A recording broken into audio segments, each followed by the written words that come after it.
Hello, I'm the writer, editor, and director of MAIKA, and in this video I'm going to be breaking down how I edited the film. Because when analyzing other films, specifically the editing, it can become very difficult to understand which decisions the writer made, the director made, the editor made, or even the performer made. But since I did all of the above and more, I'm able to more clearly break down which decisions I made as an editor. I'm not going to say the editing of MAIKA was easy, but it was just the normal amount of difficulty. And the reason for that is because it feels like I've edited the film 3 other times before actually getting into the editing room. The first being when I write the script, the second being when I storyboard it, and the third being when I film it. It's not like the film diverged very far from the script or the storyboards, but it's going to be a different movie each time no matter what. And the footage takes on a life of its own, and it's my job as the editor to simply adhere to the rhythm of the footage itself. There's pros and cons to editing a movie you both wrote and directed, but the biggest plus is that I already completely understand what I'm trying to achieve with the film, specifically with tone. For instance, the new segment of the film is edited and put together in a very specific way, like how there's no real prior context given to the scene itself, and how empty it feels to an almost uncanny degree. These decisions could have easily been made in the edit as far as the viewer is concerned, but the way the scene is cut and presented in the film was something that was planned out as far back as the storyboarding process. This isn't to say that I made no changes to it in the edit. I did, but it's not really a great example of editing. Another positive of being the director as well as the editor is that I shoot the movie knowing what to do to make the editing a little easier. Take this moment of MAIKA looking at the toolbox butcher as an example. This was a scene that was never written in the script or storyboarded. However, as the director, I knew I wanted MAIKA's perspective of the butcher to become more and more warped as the film went on, in the same way the butcher's perspective of MAIKA becomes more warped. The two are in very different movies, and The Butcher might as well be in a rom-com. Oh. Wait. Let down your hair.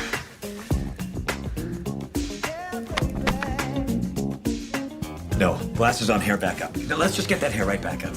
Meanwhile, MAIKA begins to see the butcher as more and more of a monster, with his mask slowly becoming indistinguishable from his face.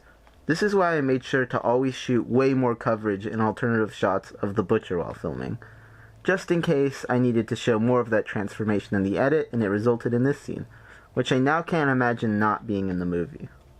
The biggest con of editing a movie you've also written and directed is the fact it's significantly more difficult to tell what is and isn't working, because although I'm familiar with the story and I know what was intended, I can't always tell when I'm not communicating that idea as well as I think I am. This was the most evident while editing the chainsaw masturbation scene. Let's take a look at the original cut of the scene. I hope this letter finds you, so you can think about me too. And hopefully the letter means as much to you as it means to me. It feels like you're all I have sometimes. You're the only person I really care for.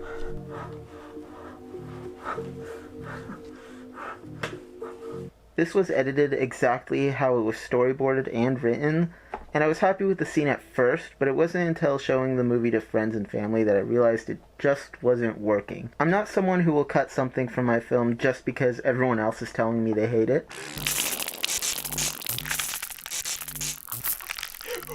But in this case, the scene just wasn't working tonally. It was meant to be humorous, but not laugh out loud funny. It's so funny and silly! I was also disappointed by how few people noticed the picture of Jesus looming over the toolbox butcher. And more importantly, there was a fair bit of confusion on what was even happening in the scene. This led to me asking the question that every writer, editor, director, whatever, has to ask themselves at one point. And that is this scene really necessary? Did I really have to have 2 masturbation scenes back to back? Yeah, obviously. I knew I needed the scene, but I also knew it was missing something, and I just wasn't sure what that was. My first thought was maybe I just needed to get more B-roll, and this way I could put a little more emphasis on the picture of Jesus, and, well, this is what I ended up with.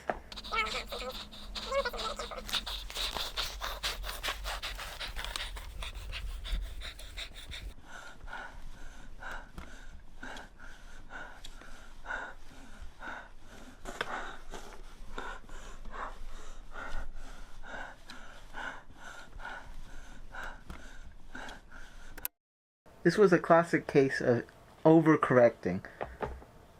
I knew it's the editor's job to guide the viewer through the scene, and since you're always in control of how much information you're giving the audience, it's important to know when it is and isn't too much. And this was just way too much. It was also just boring, and it felt slow even though it was the exact same length as the previous masturbation scene. At this point, I knew I had all the pieces I needed to make the scene work, so I just had to do what all editors do all the time, and that was just throw everything at the wall, hoping that something will stick. Which means making cuts in all the wrong places, throwing in different takes, adding more and then taking even more out, just all of it. Most of this is going to be garbage. It's going to suck, it's going to be shit, and you're going to want to kill yourself. However, it's still important because it gives you a better understanding of what the scene does and doesn't need. The most useful discovery I found in this process was the use of this close-up, which I recorded by total accident while adjusting the lights. But when matched with the audio of Maika crying in the next shot, it just immediately felt upsetting.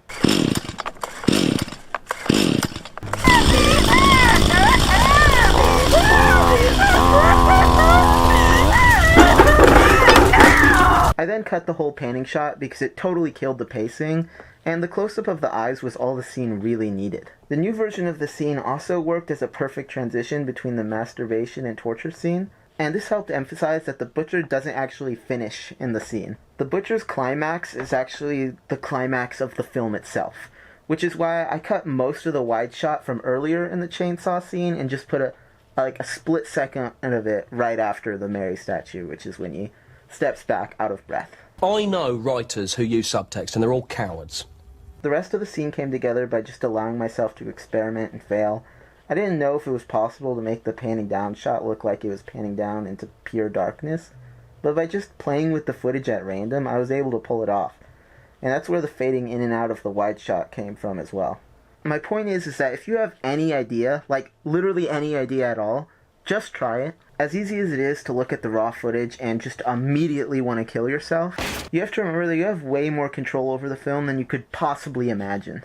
And I think the ending of this film is a great example of that because it was primarily made in the edit. I always knew it was going to be some variation of what you see in the movie, but after reviewing all the footage I shot for it, I wasn't sure if it would work at all. I knew that since the movie starts by just throwing you in head first, I wanted the ending to be more of a slow fade out. But this is really difficult to do without making it boring and losing the audience right at the last moment. The idea to have the credits play over the last shot was a decision made only after watching the first rough cut of the film. This isn't what saved the ending, though. It was that, somehow, as an editor, I managed to make my performance look good.